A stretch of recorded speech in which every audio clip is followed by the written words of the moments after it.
lama.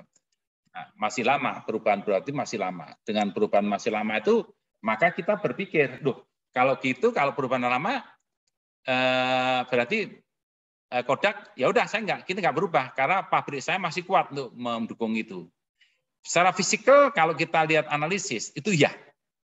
Tapi dengan kondisi itu, ternyata perubahan teknologi digital itu tidak bisa dibendung. Nah, itu juga merubah manajemen. Nah, seperti kasus yang demikian itu, Kodak mau nggak berubah manajemennya, ya kan?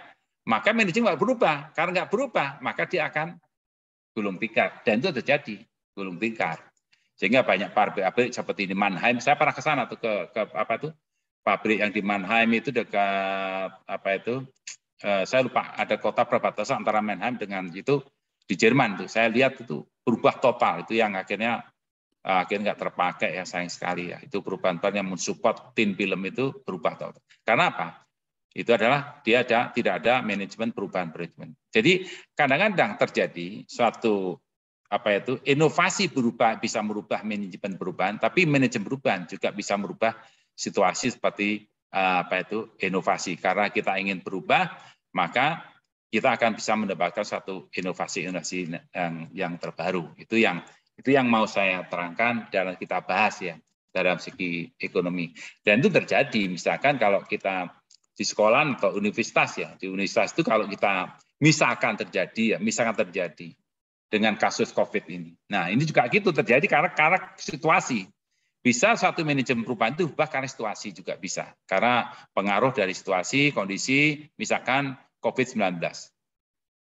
Dalam satu COVID-19 itu, kalaupun misalkan perguruan tinggi atau sekolah ataupun yang lain ya perusahaan itu, kalau tidak mengikuti, maka dia akan kolaps sekali. Contoh yang UMKM itu, karena dia pola manajemennya pola manajemen tradisional, padahal rasanya masih enak, citranya masih enak dan sebagainya masih bagus. Tapi karena dia berubah, ya gulung tikar, ya kan, banyak terjadi. Namun kalau dia mengikuti perubahan, yaitu dengan menggunakan misalkan sekarang dengan membuka sistem manajemen berbasis IT, maka dia akan selamat. Nah, itu ada yang diuntungkan masalah itu. Jadi karena sistem situasi berubah. Contoh misalkan, kalau misalkan perguruan tinggi saat itu tidak merubah sistem perkuliahan dengan LMS, maka perguruan tinggi kita akan berhenti, stagnan di situ. Ya, mati di situ akhirnya. Akhirnya tidak ada kuliah. Akhirnya apa? Masa libur. Nah, namun perguruan tinggi cepat tanggap dengan situasi itu. Cepat tanggap dengan kondisi perubahan-perubahan yang sifatnya adalah karena situasi dan kondisi yang di lapangan, sehingga perguruan tinggi mulai berlomba-lomba menyampaikan informasi ke mahasiswanya, baik itu S1, S2, S3 dengan model LMS. Ya, memang dalam kelemahan LMS itu ada kelemahan-kelemahan. Kita tidak bisa physically tidak bisa melihat secara jelas ya. Gitu. Namun suatu saat kita akan mengetahui ya bahwa suatu saat pengendalian kalau bisa ditemukan satu sistem internet yang canggih ya, atau artificial. Saya gini. Begitu nanti artificial intelligence bisa ditemukan dan berkembang ke pesat, maka namanya laboratorium bukan jadi masalah lagi. Kita bisa mengembangkan atau mengadakan percobaan dari jarak jauh. Terjadi itu. Dengan apa? Dengan IoT, Internet of Things. Kita bisa mengendalikan sistem IoT itu kita bisa mengendalikan sistem, bisa on off, bisa menyalakan, mematikan dan sebagainya. Itu yang kita lihat. Nah, ini saya ngambil dari punyanya Bu Irna Harlina sama punyanya Bu Nanda, saya gabung. Itu yang manajemen perubahan yang menurut saya itu sangat bagus sekali ya untuk kita kaji ya. Karena itu sangat relevan sekali apa yang disampaikan itu. Oke, saya ambil ini. Ini saya yang depan itu saya ambil dari punya Bu Erna itu. Yang belakang saya kombinasi dengan punyanya Bu Nanda.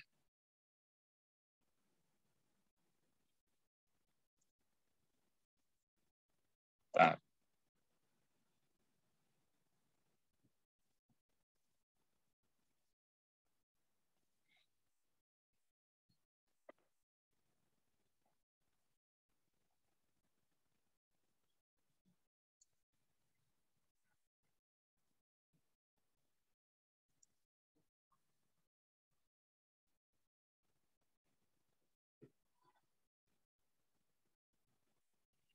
Oke, kita share. Ini saya ngambil bahan yang saya ambil, menurut saya cukup relevan untuk kita diskusikan dari bahan-bahan itu ya.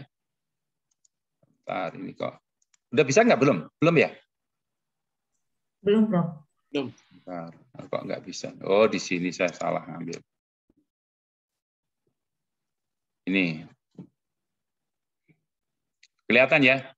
Kelihatan, Prof. Ini saya ngambil punyanya Bu Erna sama punyanya Bu yang di bawah punyanya di Bu Nanda. Ini salah satu saya ambil karena slide-nya agak bagus ya untuk itu. Nah ini yang kita lihat dari misalkan terkait dengan inovasi manajemen perubahan itu. Jadi apakah inovasi perubahan, kemudian manajemen perubahan inovasi, perkembangan pasti tentang inovasi. Ini yang kita lihat. Nah ini yang kita lihat. Saya mau mengatakan demikian. Di dalam generasi 4 generasi yang kemarin selalu saya terangkan, karena ini yang merubah daripada mengintegrasikan proses perubahan-perubahan di dalam satu industri maupun di dalam perusahaan atau mungkin di UKM dan sebagainya. Jadi banyak berubah. Kalau kita melihat mekanisme daripada sistem perubahan-perubahan yang terjadi di sini, misalnya kita ambil ini ya, itu adalah misalkan kalau tadi saya katakan mesin uap ditemukan ya, kemudian ini merubah pola daripada sistem industri yang ada saat itu, yang dari misalkan sistem yang dikatakan sebagai sistem yang banyak berubah adalah kereta api dan juga yang terjadi juga pada kapal laut ya, itu yang banyak dipakai. Dan juga yang paling masuk ya di industri, semua industri menggunakan kapal uap saat itu ya.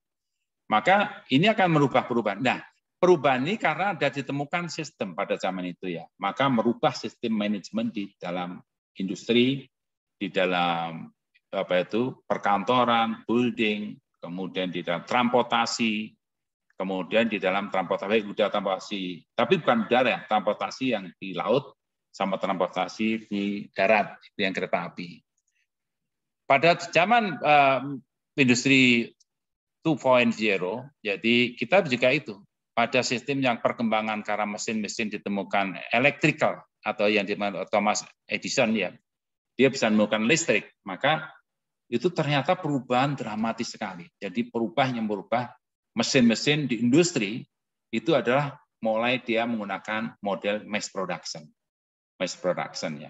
Namun masih manual, tapi mass production. Jadi dia memproduksi mesin-mesin dan sebagainya, memproduksi alat-alat, memproduksikan pemintalan dan sebagainya, itu menjadi suatu yang tantangan dalam sistem itu. Itu yang dan tentunya ini juga merubah perubahan itu terjadi, diikuti juga perubahan manajemen perubahan yang sifatnya itu. Nah, pada saat yang bersinggungan, ini kita harus diskusikan nanti. Pada bersinggungan dengan misalkan transportasi tadi, maka dia adalah statikan karena penemuan teknologi maka bisa merubah manajemen transportasi ya, itu yang kita, sehingga kalau dulu itu kalau kita di apa itu yang dulu transportasi yang menggunakan kuda ya, kuda yang kadang-kadang ada pengawal dan sebagainya, itu berubah drastis ya, sehingga kereta api menjadi satu, dan itu akhirnya yang sifatnya kuda-kuda yang kita transportasi tersingkir, nggak ada lagi, hilang dah. Jadi kita nggak pernah menggunakan kuda dipakai untuk kegiatan lain ya. Tapi untuk kegiatan yang misalkan yang bersifat mass itu kita ada massa, kita menggunakan transportasi darat. Kemudian itu, namun di sini juga merubah, ternyata ada yang berubah karena situasi yang demikian, maka harus menyesuaikan. Sistem manajemen harus dirubah itu pada lini yang berikutnya, stagnya berikutnya. Jadi ada lini 1, lini 2, lini 3 dan sebagainya. Lini 2, 3, 4 itu merubah, yaitu berarti kalau dia mau eksis maka harus ada perubahan manajemen besar-besaran di situ. Nah itu yang kita ada manajemen besar-besaran. Karena apa? Karena pengaruh luar, ada pengaruh globalisasi, pengaruh daripada misalnya selain globalisasi atau pengaruh dari lingkungan yang pengaruh itu, maka manajemen beban harus berubah di situ. Industri 3.0 itu pada waktu kita ditemukan otomatisasi atau komputer mulai dikenalkan dan elektronik mulai berkembang di situ. Maka sistem production, maka mulailah sistem manual itu mulai ditinggalkan. manual ditinggalkan. Sekarang dengan menggunakan computerized sudah mulai diadakan perubahan-perubahan yang dramatis. Artinya kita cukup ada pengurangan SDM yang besar-besaran di sini. Di sini besar-besaran. Artinya contohnya aja, besaran itu hari ini. Dulu kalau kita pada satu lini production dikuasai oleh sampai 20 orang. Sekarang dengan otomatisasi cukup 2 orang aja. Ya kan, cukup 2 orang. Pertokoan toko-toko yang sifatnya ini nggak terasa di Indonesia itu. Toko-toko sebesar seperti kayak apa itu Alfamart yang besar ya, yang berjauh bahkan lebih gede lagi, itu tidak menggunakan kalau di saya terasa sekali pada waktu kalau di tempat kita itu nama Indomart, Alfamart itu masih ada 3-4 orang di situ yang isi barang dan sebagainya, ada yang dari kas, ada yang kas, yang barang-barang. Tapi kalau saya lihat di Jerman, itu sudah berubah drastis. Di mana SDM-nya itu ada perubahan sistemnya, mulai protokol perubahan. Jadi ada manajemen perubahan. Dia mengurangi penggunaan manusianya. Jadi ada orang yang berfungsi sebagai juga mengangkat, juga sebagai kasir di situ. Jadi di dalam suatu perubahan itu juga menarik di situ. Kalau lihat tuh. Seperti kalau ada di Jerman TV Aldi ya. Aldi juga gitu. Aldi itu seperti Alfamart, kita lebih besar lagi. Bahkan 3-4 kali lipat daripada Indomart atau Alfamart yang sekarang itu. Dengan perubahan itu dia cukup ada 2-3 orang aja, nggak banyak. Kalau di desa kecil itu bisa 3-4 orang. Di sana 3-4 sudah bisa menguasai mulai dari kasir ya, mulai dari apa itu istilahnya kayak mulai kasir atau yang lain itu bisa udah semua ada dikuasai semua. Jadi sistem manajemen itu sudah betul-betul efisien sekali. Di situ timbul satu, nah disitulah yang seperti saya katakan lagi, terjadi manajemen perubahan yang merubah sistemnya di situ. Bahkan terjadi suatu inovasi di situ. Ada tadi lini yang kedua tadi, pengaruhnya di situ. Itu yang saya mau katakan bahwa ada satu inovasi perubahan yang merubah manajemen perubahan, juga ada menu perubahan juga merubah satu sekarang situasi yang berubah itu sendiri. Nah, apalagi sekarang zaman industri 4.0, zaman cyber physical yang sekarang sistem ya. Internet of Things, mungkin nggak terasa sih, dia masih berjalan nih, networking yang kuat sekali ya. Sekarang itu sistem manajemen yang dulunya ada, ini yang banyak berubah adalah karena ditemukan suatu teknologi berubah menjadi manajemen perubahan itu menjadi satu yang penting sekali. Itu pengendalian proses dari kepada apa yang dilakukan komputasi ya. Jadi industri 4.0 itu memang ada pengendalian proses inovasi. Itu juga perubahan terjadi pada bagi bidang kehidupan, baik individu, kelompok masyarakat, lembaga, organisasi, termasuk perusahaan. Jadi saya katakan, sumber pemicu dari perubahan itu pada dasarnya berasal dari faktor internal dan eksternal suatu perusahaan dan kemajuan teknologi. Ini yang menjadi satu faktor luar. Ada faktor internal, juga ada faktor eksternal. Suatu perusahaan dan kemajuan ilmu teknologi itu menjadi satu. Contoh yang saya lihat tuh yang apa itu manajemen perubahan yang kental. Jadi yang tadi disampaikan oleh Bu Ningsih itu enggak Pak, itu perubahan itu adalah dibuat manajemen perubahan baru inovasi. Itu terjadi pada perusahaan keluarga. Perusahaan keluarga yang dulunya itu adalah dikuasai oleh keluarga ya. Tapi kemudian dia sadar, wah ini mulai kalah kita dalam masalah karena persaingan dari perusahaan yang sama dari tempat lain. Dia mulai merasakan ada. Nah, disitulah dia harus merubah sistem manajemennya supaya lebih efisien, lebih profesional, sehingga akibatnya apa? Dia merekrut SDM dari luar kan, SDM dari luar, direkrut dia, dirubah, kemudian dia terjadi perubahan yang dramatis. Mulai dia karena ada faktor orang luar yang merubah sistem, maka inovasi ditemukan di situ gitu lah. Jadi ada 2 penyebab yang manajemen perubahan itu karena suatu situasi karena eksternal karena internal yang berubah karena saingan dari luar, ada yang karena proses inovasi yang terjadi seperti tadi capital uap, generasi 4.0, era 4.0 dan sebagainya. Nah, itu akibatnya seperti juga terjadi pada waktu kita Citibank. Saya pelajari Citibank itu. Citibank pada waktu kita tahun-tahun sekitar berapa ya? 90 itu merajai, bahkan dia bisa istilah kalau saya katakan sebagai apa ya?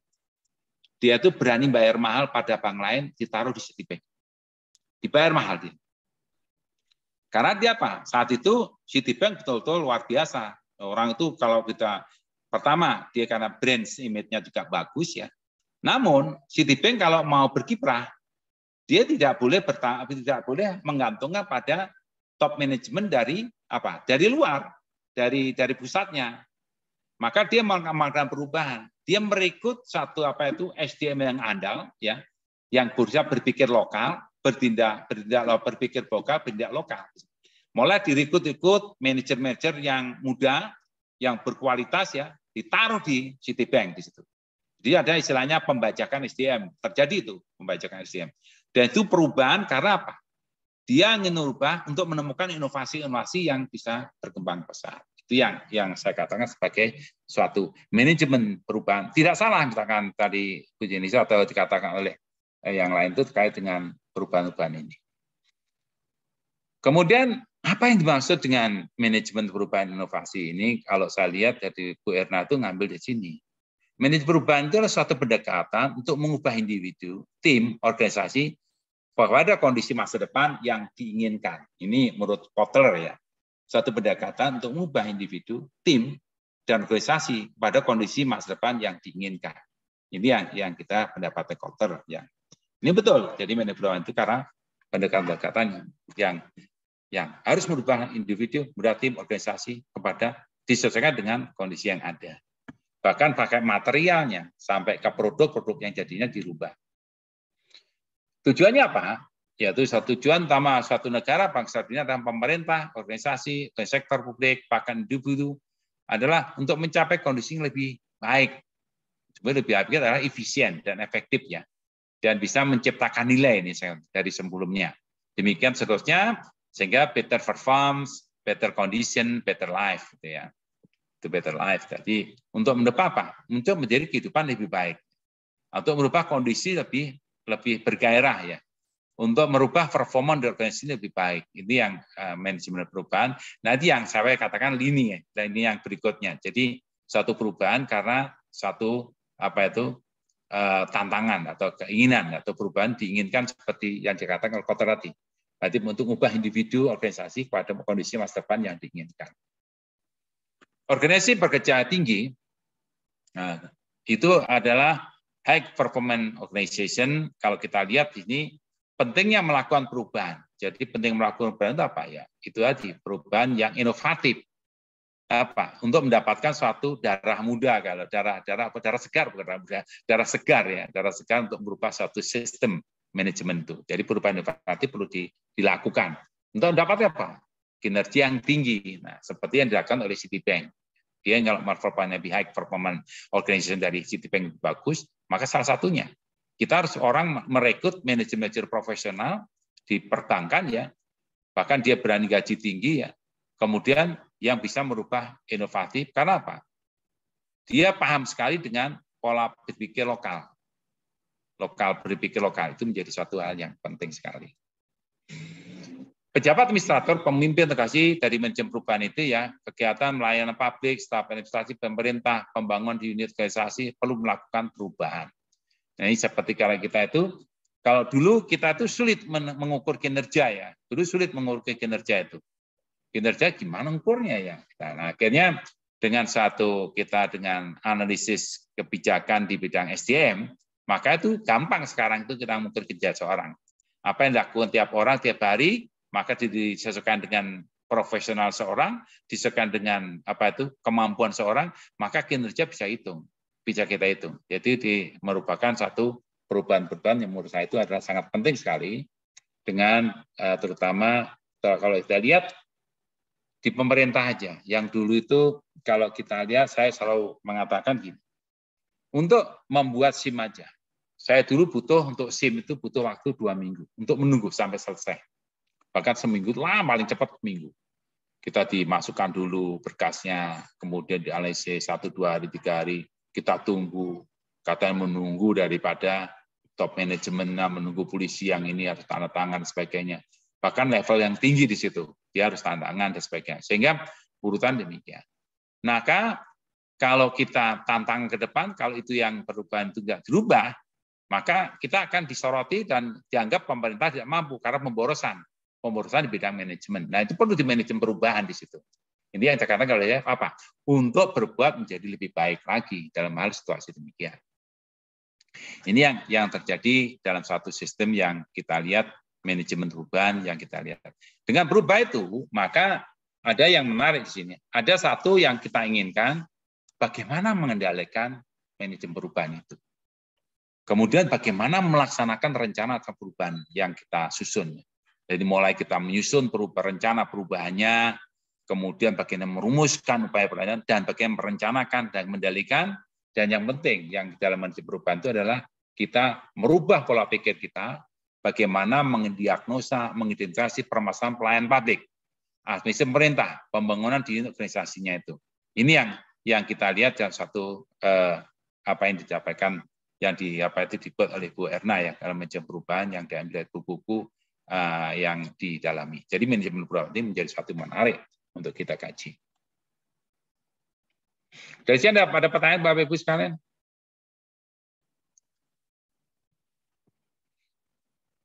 Belum ada? Oke, kita lanjutkan. Kita berbicara kepada manajemen inovasi sendiri. Jadi kita mendefinisi proses pengolahan inovasi perusahaan agar dapat berdaya saing ya, tentu ya, berdaya guna bersaing ya, bagi keunggulan bersaing untuk berkelanjutan bagi perusahaan sendiri.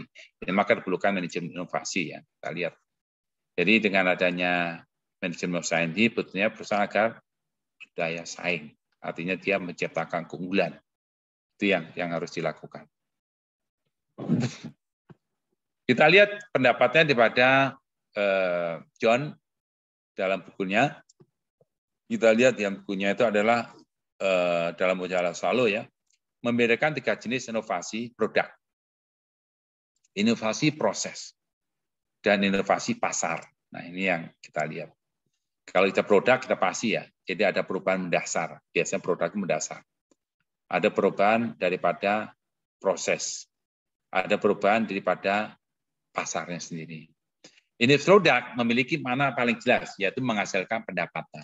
Artinya bagaimana produknya itu didesain sedemikian rupa, dibuat sedemikian, ada satu implikasinya, efisien, ya kemudian makin harga, dan bisa menciptakan nilai.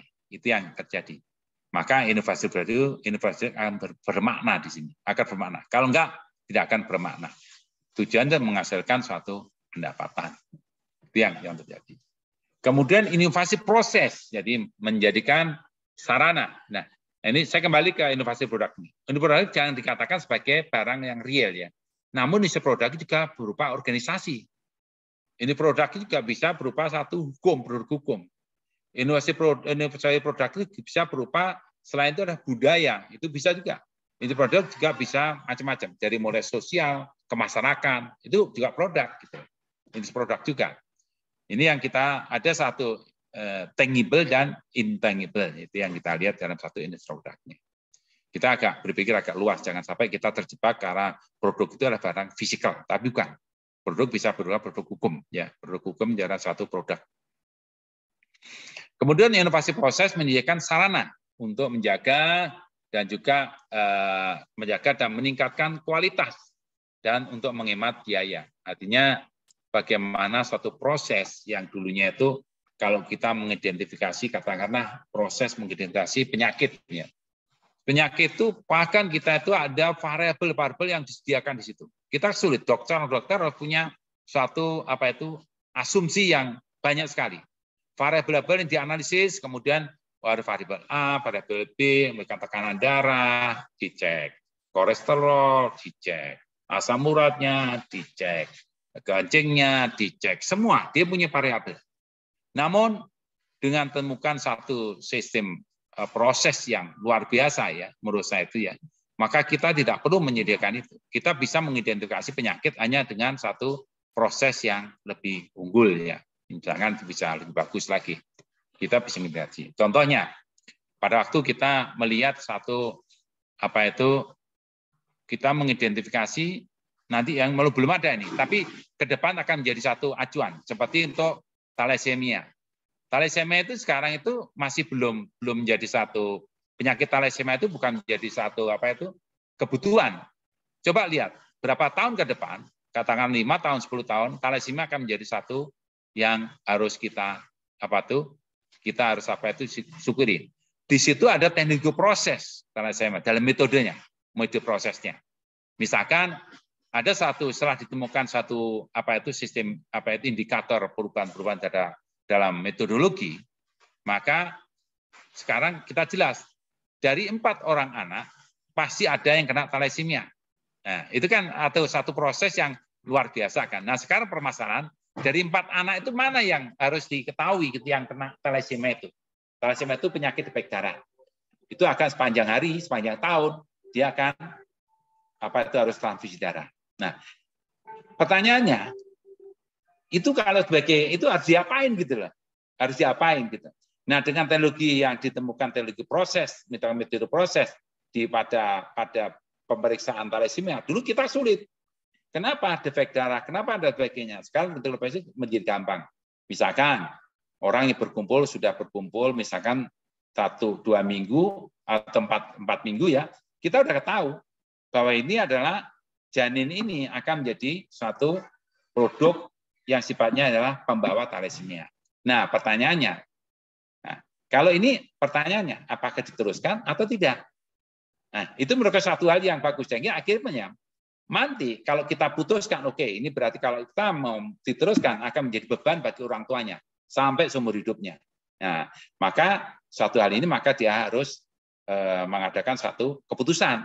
Pada waktu sebelum jadi ya itu biasanya digugurkan. Nah, itu belum ada sistem demikian itu. Belum ada sistem demikian. Itu yang sistem begini itu karena apa teknologi yang nanti ke depan akan terjadi gitu ya.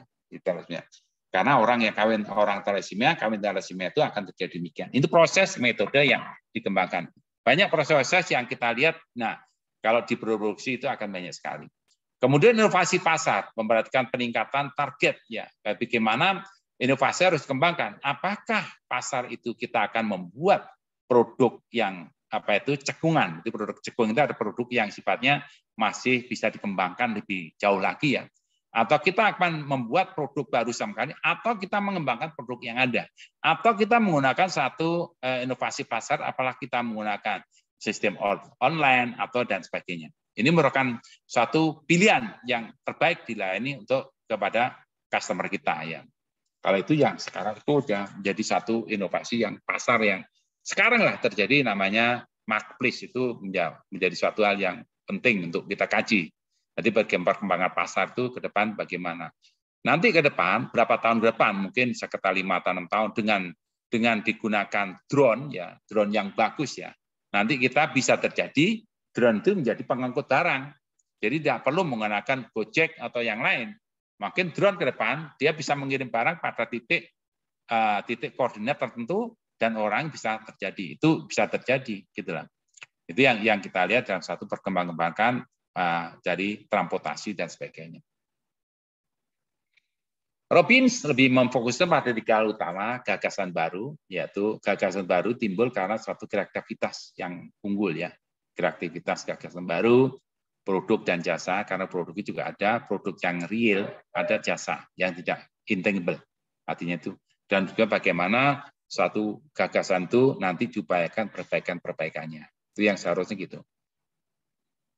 Kemudian 4 ciri inovasi yaitu memiliki kekasan, kemarin saya terangkan, memiliki ciri atau unsur kebaruan. Jadi program inovasi dilakukan melalui suatu program perencanaan, yaitu program perencanaan yang terencana, organisasi digulirkan memiliki tujuan yang jelas. Itu yang kita lihat. Jadi ini yang menurut. Nah, kalau ini didesain dari awal sudah desain dan sebagainya, dia terjadi suatu perubahan-perubahan, maka itu bisa akan merubah sistem yang terjadi. Kemudian juga ada 6 sifat perubahan dalam inovasi itu, mulai dari penggantian substitusi ya, penggantian substitusi tadi yang kita tadi. Dengan zamannya ditemukan suatu produk digitalisasi, itu merubah sistem, berarti penggantian. Jadi kita sekarang itu perkembangan kita lihat sekarang itu perubahan-perubahan yang menurut saya itu cukup signifikan ya, mulai dari potret ya. Kita orang sulit dulu potret, kalau kita membuat potret orang harus ke studio, ya kan? Ke studio. Bahkan sekarang orang udah gampang sekali membuat selfie itu. Karena apa? Pixel yang didesain itu menjadi pixel yang bagus sekali. Jadi artinya sekarang bahkan ada yang foto-foto yang di HP, yang pixelnya lebih dari 100 sudah ada mulai dikembangkan lagi, sehingga pixelnya itu menjadi rapi dan bagus dan tajam. Nah, itu yang kita lihat. Kemudian juga ada satu sifat perubahan inovasi karena perubahan yang tadi saya katakan. Ada perubahan sifat internal, ada sifat eksternal, ada perubahan karena internal itu adalah karena temuan-temuan dia itu merubah satu sistem inovasi yang di dalam sendiri itu, perubahan-perubahan itu.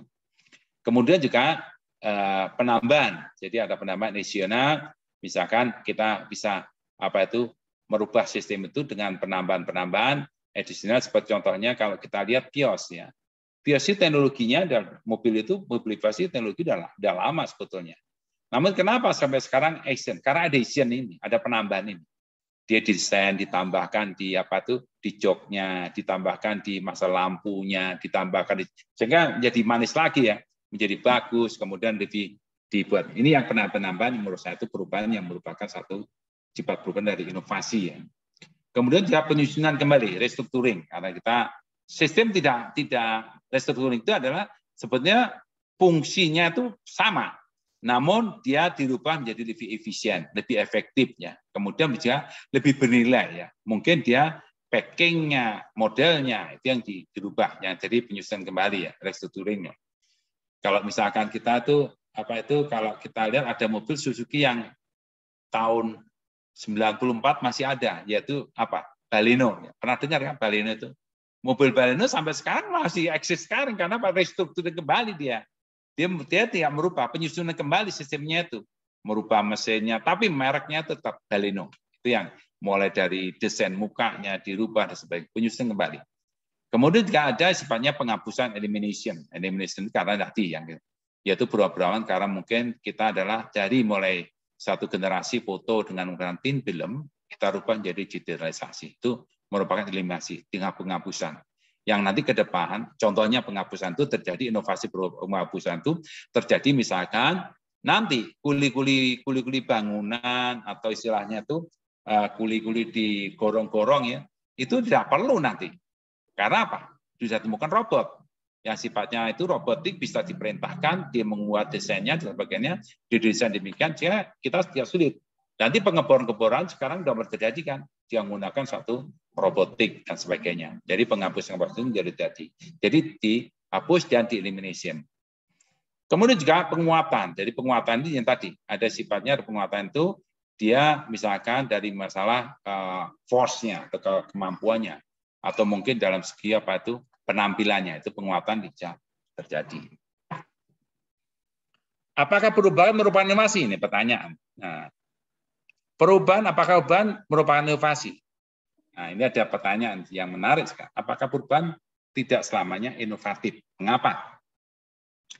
Jadi, karena perubahan generasi, karena dia bukan ke lini ke produknya. Jadi, dia akan bisa. Karena perubahan itu bukan, jangan diartikan perubahan itu karena perubahan manajemen itu bukan jangan diartikan sebagai produk ya. Karena kalau bisa perubahan karena jasa, maka itu bisa beda-beda. Ini contohnya. Tipe-tipe perubahan ini, perubahan inovatif, perubahan rutin, perubahan peningkatan. Jadi ada perubahan sifat inovatif, ada perubahan karena rutin, jadi perubahan rutin karena mungkin di orang dipindah-pindah dan bagian ya. Kemudian perubahan karena perubahan peningkatan, karena perubahan bisa berubah karena ditingkatkan menjadi baik.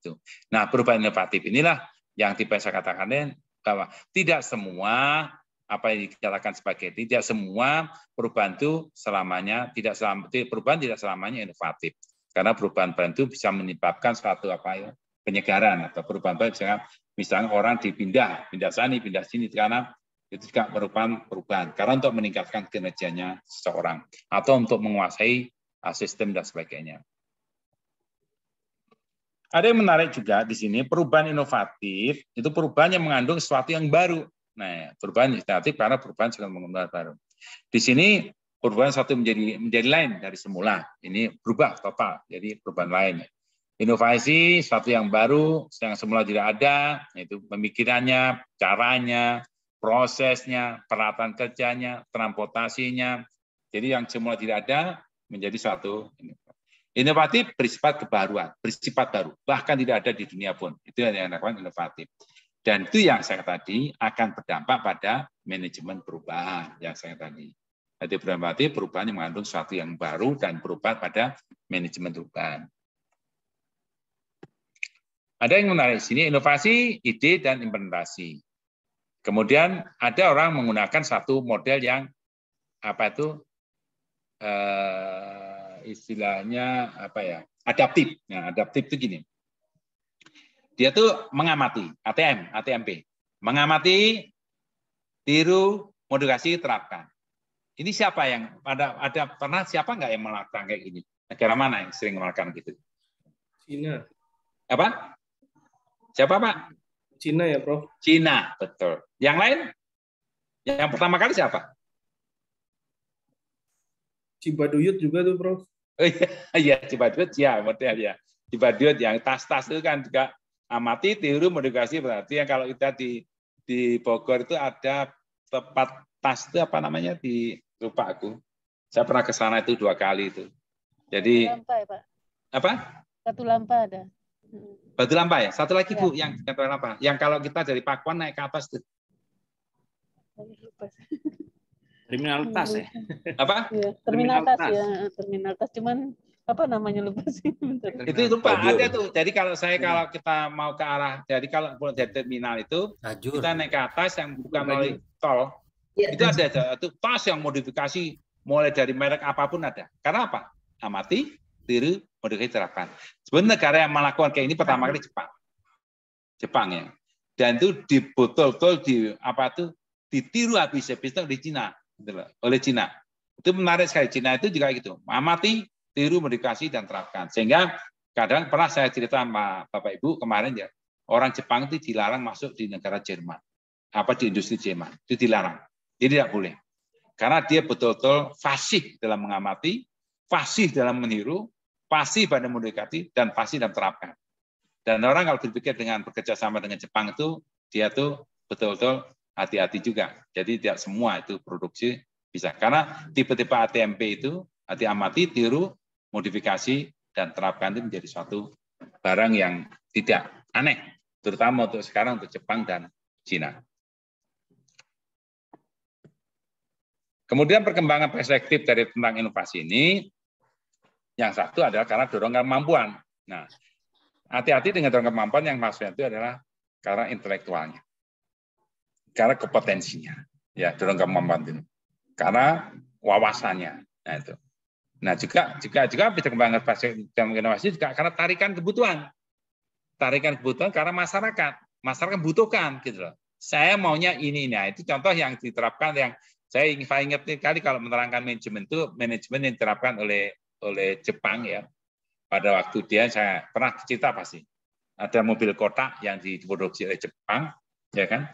Tapi Jepang itu pada waktu dijual Amerika itu tidak laku, sama kali tidak laku. Bahkan diejek sama orang Amerika, gitu ya. Istilahnya kayak gitu. Apa mobil kotak jelek dan sebagainya. Tapi Jepang itu orang yang ulet ya. Dia tanya, apa yang kamu butuhkan? Nah kayak itu kan Jepang, pinter ya. Apa yang butuhkan? Saya butuh mobil yang kompak, yang kuat dan sebagainya. Maka belum sampai 5 tahun produksi model yang kompak itu mulai diproduksi oleh Jepang dan membanjiri pasar Amerika. Apa yang terjadi? Banyak mobil yang 20 produk, kalau salah 20 produk mobil di Amerika gulung tikar semua. Hanya ada yang Ford yang ada Ford tinggal 4-5 lah yang nggak banyak. Semua itu kolaps semua. Nah, disitulah ada satu tarikan kebutuhan yang dia bisa merubah suatu sistem yang di masyarakat. Sama dengan itu, tarikan kebutuhan oleh HP, ya itu menjadi satu yang tidak HP itu yang kita pakai tiap hari itu menjadi tarikan kebutuhan masyarakat tuh. Dia paham betul tuh, seperti kayak perusahaan-perusahaan seperti Xiaomi, kemudian Samsung, kemudian perusahaan yang lain ya. Dia paham sekali atas kebutuhan itu. Sehingga dia sekarang itu tidak lepas akan satu inovasi produk yang terus-menerus digulirkan. Ya, sekarang digulirkan. Bahkan mulai dari tipenya, modelnya itu dikembangkan dengan baik. Itu yang dikembangkan oleh tarikan-tarikan karena perspektif tentang inovasi sendiri. Ini teknologi push ya, dorongan dorongan daripada kemampuan karena kompetensi ya. Dia biasanya dimulai dari riset dasar. riset dasar yang tadi ya. Namun ini harus hati-hati. Riset dasar pun ternyata bisa dijual juga. Yang tadi saya katakan thalassemia tadi bisa membuat produk yang luar biasa thalassemia, atau bisa juga seperti forensik. Forensik riset dasar di forensik itu. Kenapa riset dasar? Seperti gini. Kita ingin tahu pada waktu saya karena 15 tahun di kedokteran, saya termasuk orang yang melihat sistem riset dasar yang betul akurat. Saya pada waktu itu di lembaga Ikman. Hampir saya 15 tahun di sana di lembaga Ikman. Jadi riset dasar itu menarik sekali. Seperti kayak teknologi forensik, ya, sekali forensik. Itu ternyata satu produk riset dasar, juga thalassemia dari riset dasar, atau dari tonggu, atau itu riset dasar tuh. Itu yang bisa punya nilai jual yang tinggi sekali. Yang sekarang diciptakanlah dengan kita bisa mendeteksi dari misalkan dari DNA ya, kita riset DNA. Dari tipe DNA kita bisa mengetahui bahwa orang ini adalah namanya ini dari Israel ini dan sebagainya. Itu terjadi pada waktu bom di Kuningan, di mana di hotel apa? Saya lupa di hotel apa ini di bom tahun-tahun berapa itu. Itu adalah karena kemajuan riset dasar yang terkait dengan forensik. Jadi betul akurat sekali bahwa anak orang yang ngebom ini adalah anaknya orang ini. Nah, itu kan satu yang perkembangan apa? Analisa genetik yang dulu menggunakan apa? Sequencing, teknologi sequencing dan gunakan. Teknologi sequencing yang dulu teknologi sequencing ini bisa 7 hari ya. Saya dulu sampai mendesain sampai disuruh saya akhirnya bingung juga gimana desainnya sistem itu. Sehingga sampai ke sistem saya perubahan dalam satu misalkan dari supporting kelistrikannya itu bahkan harus saya jaga konstan di saat itu ya. Itu riset dasar. Juga thalassemia itu juga merupakan riset dasar yang bisa mengidentifikasi dari awal itu riset dasar. Kemudian baru kita riset dasar yang bisa diterapkan. Yaitu riset dasar diterapkan tadi karena bahan-bahan riset dasar itu bisa untuk diterapkan misalkan demikian. Nah contoh sekarang itu kalau misalkan di penelitian itu banyak terjadi misalkan dari sirih misalkan. Itu kan sirih. Orang nggak tahu sirih itu manfaatnya untuk apa. Tapi orang zaman dulu paham sirih itu apa. Apa mengkudu. Saat itu bisa. Orang nggak tahu apa fungsi mengkudu itu. Nah kemudian setelah diterapkan, kemudian dipeneliti, ya, kemudian menjadi produksi dan bisa distribusikan. Itu menjadi produk-produk yang sifatnya ada bisa terapkan. Contohnya kalau kita lihat misalkan di mengkudu aja, mengkudu itu bisa dihasilkan sampai 52 produk penelitian. Bayangin ya, produk inovasi penelitian yang punya nilai jual yang luar biasa. Nah ini bisa dikuasai ya. Itu produk-produk yang sebenarnya bisa mendongkrak perekonomian daripada pengobatan yang kita lihat. Namun juga ada tarikan kebutuhan tadi yang tadi karena kebutuhan masyarakat, permintaan masyarakat itu sehingga di riset karena apa? Itu karena apa? Permintaan karena dia riset pasar. Riset pasar apa yang dibutuhkan sih? Riset pasar apa yang dibutuhkan dan sampai di mana? Kemudian dianalisis, kemudian karena ketarikan kebutuhan yang kuat itu menjadi satu fenomena menarik kalau kita lihat nih. Mulai dari permintaan itu, kemudian di Litbang, penelitian pengembang, kemudian menghasilkan suatu ada dari Litbang tadi bisa menghasilkan produk di satu sisi, di lain sisi bisa menghasilkan satu riset terapan dan juga menjadi kalau diasaki bisa menjadi riset dasar. Dari sini, Pak Ibu ada pertanyaan sebelum saya lanjutkan? Ya, mau bertanya, Prof. Ya, silakan, Bu. Ya, tadi di awal pertanyaan itu sangat unik dan menarik ya, Prof ya. Tadi sudah dijawab juga sama Bu Juningsi. Nah, Prof tadi mengatakan ya perubahan dulu atau inovasi dulu. Nah, setelah penjelasan paling akhir ini, mungkin kita berpikir ya perubahan dulu tadi ya, Bu Juningsi bilang perubahan globalisasi dulu, baru berinovasi. Tapi terkadang kita jarang ya berpikir berinovasi dulu, baru mengalami perubahan. Nah, contohnya dulu kita sebelum COVID ya, Prof ya, tidak pernah pikirkan nih Zoom nih, aplikasi Zoom yang kita sedang pakai nih. Baru kita berpikirnya setelah ada perubahan gitu ya, inovasi itu digunakan. Nah, jadi pertanyaan saya nih Prof, kita berarti saat ini kita harus berinovasi dulu untuk bisa menghadapi manajemen perubahan saat ini. Apalagi kita calon dokter nih, Prof ya. Ya. Pertanyaannya itu apakah inovasi itu harus dikaitkan dengan sesuatu yang unik atau yang tidak pernah dilakukan atau jarang dilakukan, atau apakah inovasi itu selalu bertujuan ekonomi, Prof? Misalnya kan kayak Zoom gini nih, itu berarti kan penghasilan yang menciptakan Zoom ini bisa berpuluh-puluh bahkan ratusan juta ya, Prof ya? Iya. Nah, Zoom ini terus bahkan miliaran, Bu. Oh, bahkan iya mau. Tapi kan dulu kan kita nggak berpikir ya, Prof ya, sebelum COVID ini. Padahal Zoom ini kan diciptakan ini mungkin sebelum COVID ya, Prof ya? Iya. Sebelum COVID Zoom ini sudah sudah ada. Sudah COVID belum ada. Sudah ada. Nah, menurut perspektif Prof nih, apakah inovasi dan perubahan itu selalu harus kita juga berpikir dengan ekonomi, tujuan ekonomi, Prof, keuntungan? Tidak harus, tidak harus. Kalau sifatnya ke jasa ya, sebetulnya bisa juga diagnosa itu bukan diagnosa. Jasa itu misalkan dalam jasa apa ya, seperti pelayanan paspor ya, itu kan bisa menyingkat waktu aja sebetulnya, ya kan? Paspor, SIM ya, benar harganya sama sebetulnya harganya, tidak harus meningkatkan perekonomian. Namun memang ya, kalau misalkan itu adalah karena apa? Tujuan tergantung tujuan kita. Kita mau mengatakan kalau misal tujuan pelayanan prima, maka namanya ekonomi itu adalah ya biasa flat aja, tidak menjadi anu. Karena targetnya pelayanan prima. Contohnya kalau itu KTP aja. Ya KTP dulu sama kita itu, KTP itu yang tanda tangan bukan apa itu sifatnya lah harus apa tingkat wali kota dan sebagainya. Terus berapa ratus yang buat gitu. Sekarang itu dengan teknologi cukup dengan adanya apa itu tanda tangan yang bisa scan ya, kita cukup selesai itu kayak gitu itu. Itu apa ini yang diharapkan? Pelayanan. Supaya apa?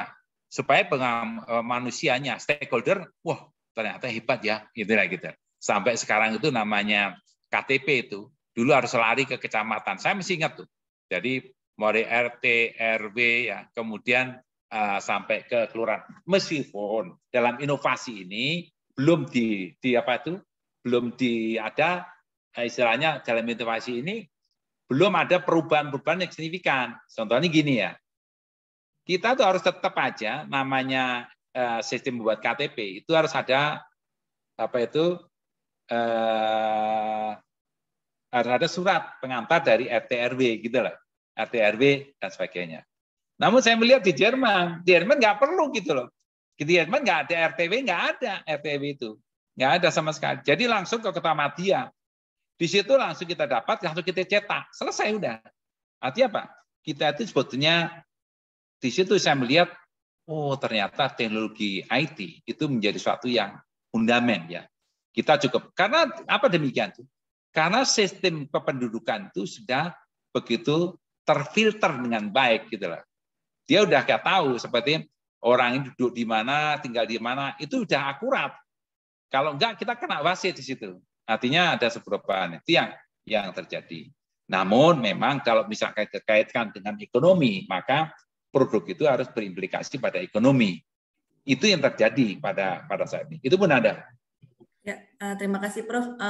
Pertanyaan selanjutnya Prof, apakah inovasi itu bisa, misalnya kan faktor keberuntungan juga Prof, apa inovasi itu dikaitkan dengan pengalaman? Misalnya contohnya Zoom ini ya, sebelum COVID kan dia sudah berinovasi ya Prof ya. Nah, faktor luck-nya itu keberuntungannya ada COVID. Akhirnya dia mendapatkan uang. Apakah itu faktor keberuntungan juga bisa dikaitkan dengan inovasi? Yang tadi dijelaskan oleh Prof kan inovasi adalah ide plus implementasi gitu Prof. Ya. Tadi riset juga. Apakah bisa keberuntungan Prof? Keberuntungan kita misalnya menciptakan inovasi, wah ada COVID jadi beruntung gitu Prof. Berulang. Bisa juga karena itu kan situasi ya. Itu situasi. Namun gini Bu Nada, ada yang menarik sebetulnya karena Zoom itu. Bukan berarti Zoom itu adalah, coba lihat perkembangan Zoom pada awal-awalnya.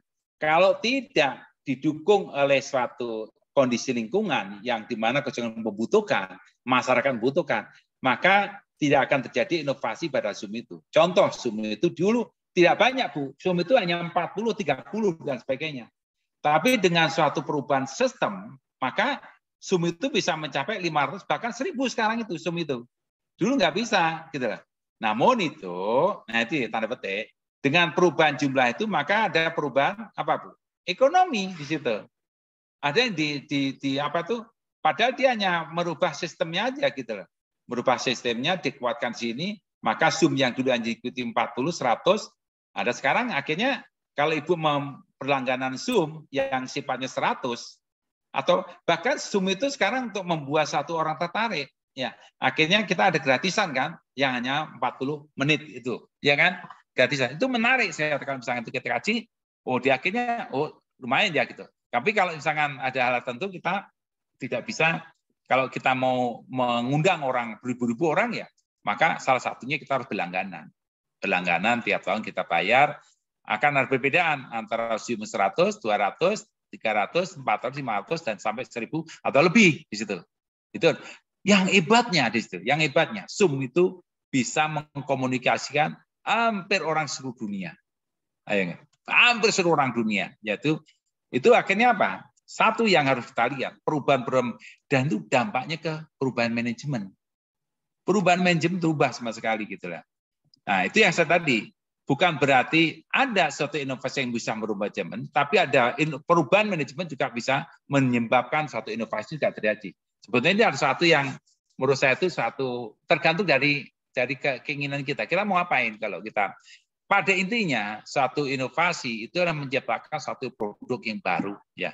Tapi perubahan juga demikian. Perubahan itu yaitu merubah sistem individu, organisasi ataupun sistemnya menjadi lebih baik. Sehingga apa? Pemikiran perubahan manajemen itu adalah untuk apa? Untuk ke depan.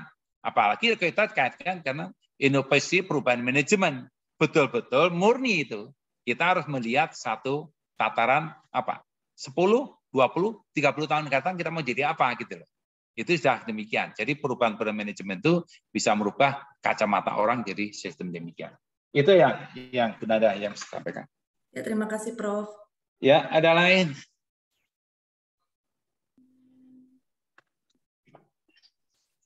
Ya, mohon izin Prof. Ya, Pak Slamet, silakan Pak Slamet. Ya, kalau pembahasan tadi kan manajemen perubahan dan inovasi itu harus terprogram ya dan terstruktur gitu.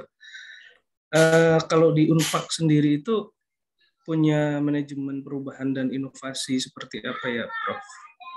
Itu yang pertama. Terus yang kedua terkait tadi ya menanggapi pertanyaannya Bu Nanda. Ya, kalau menurut saya ya tujuan inovatif itu selalu bertujuan kepada uang ya, Prof. Karena dilihat dari landasan perubahan itu kan kita juga bicaranya revolusi industri. Industri itu kan untuk menghasilkan uang gitu ya, untuk menghasilkan peningkatan ekonomi gitu kan.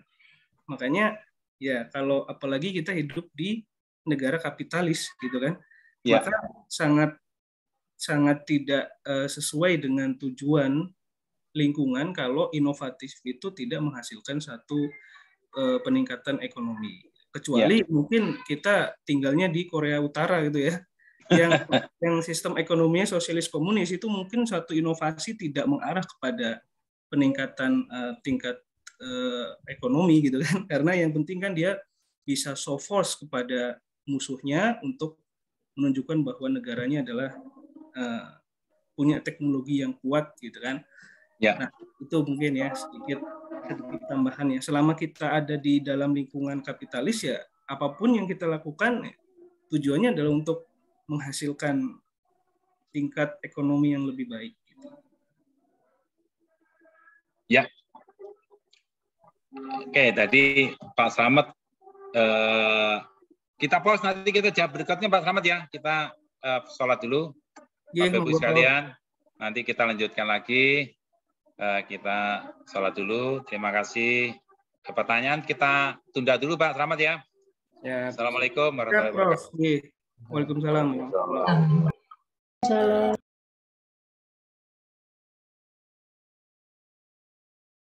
Itu Wakil Rektor Bidang Riset Inovasi Kemitraan. Nah, itu yang saya kemarin begitu. Pada waktu saya menjabat tahun 2018 ya, 17-18 ya, 2018, bulan-bulan Oktober lah. Itu kita itu di Pakuan itu klasterisasi kita itu masih kan ada 4 klasterisasi yang binaan, kemudian Madya, Utama, Mandiri. Kalau di riset ya, itu Pak Slamet ya. Kemudian ada pertanyaan, gimana saya bisa mendongkrak ya, kita bisa membuat dari klaster yang kita sekarang itu masih binaan, kemudian kalau bisa pergi ke Madya atau ke Madya atau ke Utama. Ya, Mandiri nggak mungkin ya. Inovasi apa yang saya buatkan? Maka saya membuat inovasi proses, Pak Slamet. Inovasi proses saya lakukan dengan apa? Mendorong, membuat perubahan. Nah itu, saya membuat perubahan. Buat manajemen perubahan dalam bidang riset inovasi. Saya lakukan gitu. Jadi itu ada manajemen yang saya rubah. Manajemen perubahan itu saya buat dengan manajemen perubahan saya buat merubah. Nah, bagaimana merubah itu? Yakni saya buat satu kebijakan, policy director. Terutama misalkan pada situ saya memerlukan satu untuk mengontrol semua orang di situ. Maka saya ciptakan namanya SysData. SysData itu basic dari big data di situ. Saya buat aturan main. Semua big data, semua dosen, semua mahasiswa harus masuk big data itu. Semuanya Pak.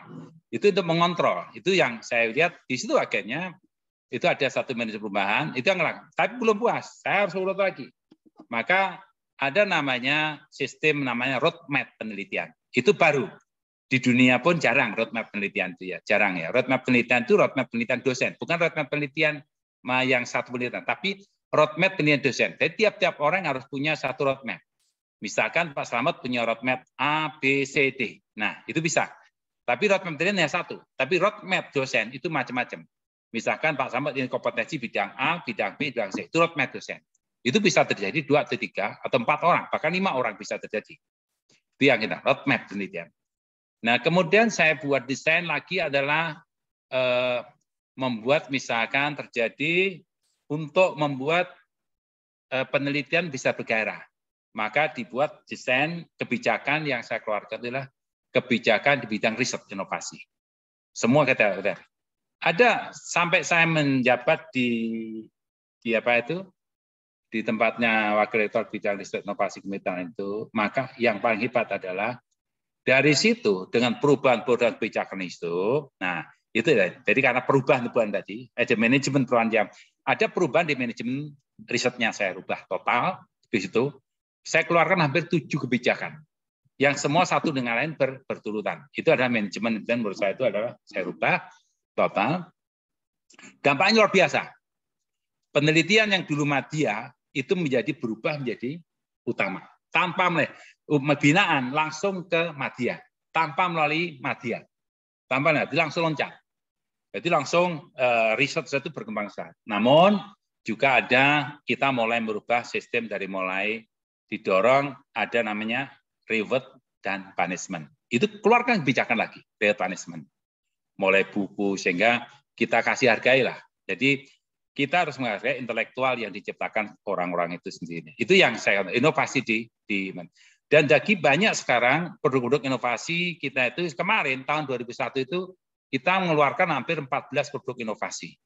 Produk inovasi ya. Produk inovasi yang membuat kemudian kita semua itu yang ada berbasis IoT, Internet of Things. Jadi mulai misalkan kita mengendalikan sistem dari jarak jauh dan sebagainya. Itu yang dikembangkan. Jadi dalam satu shift itu ada manajemen perubahan. Jadi ada suatu tantangan, manajemen kita rubah, maka ada perubahan. Dan itu dampaknya yaitu the features yang dikatakan oleh Kotor tadi. Itu Pak Slamet yang bisa saya sampaikan. Ada lagi yang melanjutkan dari pertanyaan? Silakan. Terima kasih, Prof. Ya, silakan. Ada lagi selain Pak Slamet? Bisa di ATMT nih, Prof. Ya. Bisa di ATMT nih. ATMT. Ya, ATMT itu. Tapi situ yang kita lihat kita harus membuat satu manajemen perubahan yang dikaitkan tadi dengan kebijakan rektor ya. Sehingga kalau jangan kaget kalau tempat saya itu namanya buku yang sifatnya referensi itu bisa sampai ada rewardnya itu ada sampai 16 juta. Penelitian terindeks Scopus bisa mencapai 20 jutaan. Itu kita reward. Q1 ya. Q2 16 juta, Q3 sampai 10 juta, Q4 sampai 7 juta. Itu kita reward semua itu. Jadi kita dorong, kita metode, kita dirubah manajemennya, pola-pola perubahan manajemen, maka akan mendapatkan suatu implikasi yang luar biasa. Dan akhirnya memang riset yang sekarang berkembang pesat sekali di dunia Kemendikbudristek. Sehingga kita kemarin untuk LMS saja, Pak. Jadi LMS yang kita pakai sekarang itu meranking 6, Pak, di nasional, Pak. Ranking 6 masalah itu. Itu untuk Pakuan. Jadi bidang-bidang yang demikian itu inovasi, perubahan-perubahan inovasi yang kita rubah sehingga sistemnya ada suatu yang menarik untuk kita kaji ya. Jadi dari roadmap penelitian dosen, kemudian dari jadi lagi seperti Bapak Ibu sekalian itu saya mengacu pada perubahan daripada pelimpahan daripada disertasi, tesis, tugas akhir itu kita limpahkan ke universitas. Ini penting sekali. Saya mencontoh yang dikembangkan oleh sistem yang dikembangkan oleh untuk pelimpahan ini saya contoh di Jerman. Itu yang pelimpahan singkat. Itu hal-hal yang manajemen perubahan yang kita rubah di bidang riset inovasi yang kita harus kita harus melakukan selalu. Jadi kalau kita mau eksis, maksudnya apa? Kita itu selalu pemikiran kita adalah 5-10 tahun ke depan itu melakukan apa? Itu manajemen itu kita rubah. Yang lain mungkin? Saya, Prof. Ya, silakan Bu Juningsih. Iya, ini menarik sekali di awal Prof tadi memberikan pertanyaan inovasi dulu atau perubahan dulu gitu ya. Nah, kalau seperti ini Prof kita bisa melihat dari PT KAI saat kepemimpinan Direktur KAI yaitu Ignatius Jonan itu kan perubahannya cukup signifikan ya Prof ya. Dari yang konvensional berubah menjadi saat ini yang menggunakan by system semua. Kemudian juga layanan ke masyarakat juga sangat ditingkatkan dan itu salah satu inovasi menurut saya yang menghasilkan manajemen perubahan, betul tidak, Prof? Iya, ada kayak gitu. Baik. Jadi, ya. Oke, kemudian saya kaitkan nih, Prof, dengan kebijakan pemerintah yang akan diterapkan di tahun 2023, yaitu tarif jalan berbayar yang tentu kalau asumsi saya nih kayaknya di Sudirman gitu ya. Kurang lebih tarifnya adalah 19.900 yang berkantor di sana pasti sudah siap-siap nih. Nah, ini menurut Prof inovasi bukan? Karena saya tadi tertarik dengan yang disampaikan Pak Dr. Slamet ya, beliau menyampaikan bahwa inovasi orientasinya pasti calon dokter. Oh iya kan gitu ya. Calon dokter. Gimana Bu? Yang tarik Bu? Yang Bu Juningsih? Tarik mana Bu Juningsih? Begini Pak, kalau saya setuju dengan tadi yang disampaikan beliau bahwa inovasi orientasinya pasti peningkatan profit begitu ya. Nah, bagaimana dengan regulasi pemerintah yang akan diterapkan di 2023? Apakah ini merupakan inovasi juga? Tujuannya sama-sama kita ketahui, mengurai kemacetan. Kita kan sudah banyak proses nih dok, dari mulai Bu Juningsih, regulasinya apa Bu Juningsih contohnya? Ganjil genap misalnya. Regulasi, ya, begitu Prof. Ya, sebetulnya gini. Jadi tujuan daripada kebijakan itu bagian dari inovasi. Karena tanpa ada kebijakan itu nggak ada perubahan. Jadi yang perubahan manajemen juga perubahan satu inovasi yang tempat lain nggak diterapkan ya. Misalkan sekarang itu bagaimana misalnya orang selalu bingung sekarang itu membuat satu misalkan kayak gini. Bagaimana mengurangi contohnya ya, mengurangi suatu kepadatan lalu lintas. Sekarang paling efektif kebijakan dilakukan ganjil genap. Itu yang bisa dilakukan. Tapi sebetulnya ada tool yang tidak bisa dilakukan, yang belum dilakukan. Misalkan kalau misalkan mobil itu menghasilkan karbon dioksida di luar batas ambang, seharusnya itu juga tidak merupakan satu sistem yang diinovasi juga gitu loh. Sistem inovasi itu perubahan-perubahan. Karena apa? Dia mengalami perubahan pada sistem yang lain. Dampaknya luar biasa gitu loh. Nah contohnya sekarang gini, kalau Ibu, saya nggak tahu Ibu, Bu Juningsih pernah dengar nggak atau pernah melihat di TV nggak? Pada waktu sebelum dibangun jalan tol, jalan tol ya, yang di antara Jakarta sampai ke Surabaya, ya kan? Kita itu kalau pas mau mendekati hari raya, maka Pantura itu macetnya bukan main, ya kan? Macetnya bukan main, karena disitulah akhirnya akibatnya itu dimanfaatkan, sehingga tiap tahun pasti diaspal. Setelah selesai habis ya. Tahun depan aspalnya. Menurut saya itu inovasi yang menurut saya tidak tuntas gitu loh. Tidak tuntas, inovasi yang sebenarnya tidak tuntas. Kita aspal bau, hanya kenyamanan aja yang terjadi. Namun bukan inovasi menurut saya itu. Perubahan-perubahan itu adalah misalkan dia memberikan satu penciptaan yang lebih baik, bukan lebih baru gitu. Nah, akhirnya apa? Dibuatlah satu inovasi jalan tol. Itu merupakan jalan tol enggak inovasi, tapi sistem yang diterapkan itu adalah inovasi gitu loh. Karena apa? Satu, bisa mengurai kemacetan. Yang dulunya Pantura itu macet, sekarang enggak. Ibu cari aja pulang lewat Pantura. Sepi itu enggak ada. Bahkan sekarang yang hebat sekali adalah yang dulunya kita ke Jogja itu bisa ditempuh misalkan sehari semalam ya, bisa 12 jam, 13 jam. Sekarang hanya 7 jam. Mungkin bisa cepat, bisa lebih cepat lagi. Karena faktor dampak daripada perubahan-perubahan itu menimbulkan apa? Efisiensi ya. Kemudian juga menimbulkan waktu ya, efisiensi waktu dan kecepatan itu menjadi suatu hal yang penting. Itu juga inovasi, merubah pola-pola yang sifatnya dari sistem Pantura menjadi jalan tol yang sifatnya itu. Meskipun jalan tol nggak inovasi, tapi sistem perubahan itu yang menyebabkan bisa mendriven yang lain itu inovasi. Itu yang kita lakukan. Itu Bu. Nah, sama dengan peraturan-peraturan itu juga ya. Peraturan-peraturan juga satu, kalau sifatnya bisa memberikan dampak, misalkan memberikan merubah satu efisiensi, ya, memberikan satu kenyamanan, itu merupakan inovasi perubahan itu.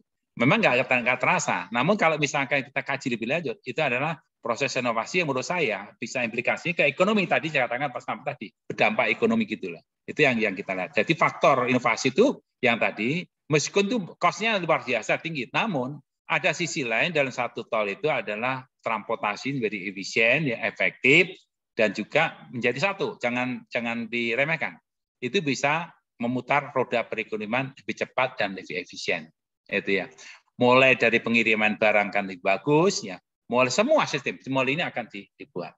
Nah itu ya, pertama kali menggulirkan satu problem-problem daripada perubahan-perubahan ide-ide kreatif untuk membuat jalan tol, itulah yang namanya inovasi gitu. Ya, itu Bu Yeni saya. Ya, setuju Prof. Terima kasih Prof. Ya. Silakan. Ya, silakan Mas Ahmad. Ya, ini menarik tadi bahas tentang ganjil genap. Saya sebenarnya ada ide tuh, tapi sayangnya Pak Gubernur nggak konsultasi ke saya, jadi saya sampaikan. Ya. Nah, sekarang tuh penerapan ganjil genap sebenarnya masih kurang efektif ya. Baru bisa menekan ya 20% sampai 40% lah gitu. Nah, saya punya inovasi nih sedikit dari sistem ganjil genap ya. Kalau sekarang kan yang diterapkan 2 digit di belakang ya, Prof. Sebenarnya kalau lebih pengen efektif lagi, itu yang diterapin 1 digit di belakang, paling belakang, Prof. Ya. Nomor 1, plat nomor 1 dan 2 itu hanya boleh keluar misalnya Senin Selasa gitu ya. Terus berikutnya paling belakang 3, 4 dan 5 Rabu, Kamis, Jumat. Nah, itu hitung-hitungannya kalau misalnya kita bicara data moda transportasi yang ada itu 70% mungkin bisa ditekan itu. Ya. Nah, karena orang biasanya ya nggak mungkin satu orang punya 5 mobil ya, kecuali pejabat ya. Kalau yang sekarang 2 digit kan gampang diakalin kan, beli 2 mobil, betul. 1 genap, 1 ganjil udah selesai itu. Selesai, betul. Nggak ada perubahan tuh ya kan, di jalan tetap banyak aja mobil. Tapi kalau diterapkan 1 digit di belakang angka, kemungkinan tuh 70% bisa ditekan tuh kemacetan. Itu ya. Sedikit ya, itu menarik sekali. Tapi ada nggak yang lebih fantastik? Ide kreatif apa yang itu fantastik? Prof, kenapa kita nggak mengadop secara luar negeri saja, Prof, negara maju? Contohnya apa diatur luar negeri? Singapura itu menerapkan ganjil genap itu jauh sebelum Indonesia menerapkan ganjil genap. Kita sebenarnya mengadopsi dari negara tersebut gitu. Dan ternyata memang di sana dipatuhi gitu. Malah di sana lebih ekstrim. Mobil tersebut akan boleh keluar. Tadi seperti yang saran Pak Slamet hampir mirip-mirip. Mobil tersebut dengan plat nomor ini akan keluar dalam 1 bulan, itu hanya 1 kali. Nah itu mungkin di kita bisa diterapkan gitu, Prof. Karena kan kita kadang mensiasatinya adalah punya plat nomor 2 malah ganjil ada, genap ada, digonta-ganti dari rumah. Jadi sangat inisiatif sekali buat masyarakat kita itu. Ya sebetulnya ide yang diterapkan selama itu saya yakin akan merubah kemacetan ya, bisa mengurangi kemacetan. Tapi akhirnya orang berbondong-bondong nanti ke depan kalau punya duit pasti beli mobil baru gitu loh. Itu yang kayak gitu problemnya. Karena itu nggak memecahkan masalah sebetulnya. Menurut saya itu ganjil genap atau 1, 2, 3 nggak mengenai masalah sebetulnya. Yang memecahkan masalah satu yaitu kita itu harus membuat satu keanekaragaman daripada mode transportasi. Itu yang harus kita kembangkan. Artinya apa? Misalkan mass transportasi itu paling efektif sebetulnya yang diterapkan itu. Karena mass transportation itu, misalnya dengan kereta api ya, kemudian ini yang menarik sekali, mode transportasi itu baik itu pakai bus ya, yang buat macet kan sebetulnya di tempat kita itu kan mobil pribadi, sama angkot dan sebagainya ya. Itu sebetulnya bisa dilerai kalau misalkan kita itu satu ya, sistem yang diterapkan, model diterapkan. Jadi kalau saya lihat apa yang dikembangkan di Jerman gini. Kalau namanya kereta api itu punya satu parkir yang luas sekali parkirnya, bahkan luar parkir di bawah tanah juga ada. Ya, itu parkir di bawah tanah. Kemudian di kota-kota itu jarang mobil pribadi lewat, yang ada itu bis saja, mass transportasi. Mass transportasi dikembangkan gitu. Bahkan di Jerman itu ada namanya transportasi laut juga ada. Ada 3 mode yang dikembangkan. Transportasi laut, transportasi darat, dengan bis atau dengan kereta api. Nah, pada waktu parkir kita itu parkir di situ yang dibesarin. Jadi orang datang dari rumah ke kereta api atau bis stasiun itu, dia diparkir di situ. Begitu diparkir, nah kemudian setelah parkir itu maka dia naik mass transportation itu gitu. Itu mungkin mengulir kemacetan memang tidak ada, bahkan ya jarang lah gitu menurut saya itu. Bahkan mobil saya hitung-hitung kalau Jerman itu banyak, pada tiap orang nggak punya mobil. Tapi luar lebih mudah. Nah, namun gini yang harus saya kuncinya situ. Bagaimana keamanan itu bisa terjamin. Keamanan bisa terjamin. Itu yang betulnya. Kalau misalkan sistem keamanan bisa terjamin, misalkan ya, tidak ada copet. Masalahnya saya copet masih banyak. Jadi mode itu agak sulit dikembangkan gitu loh.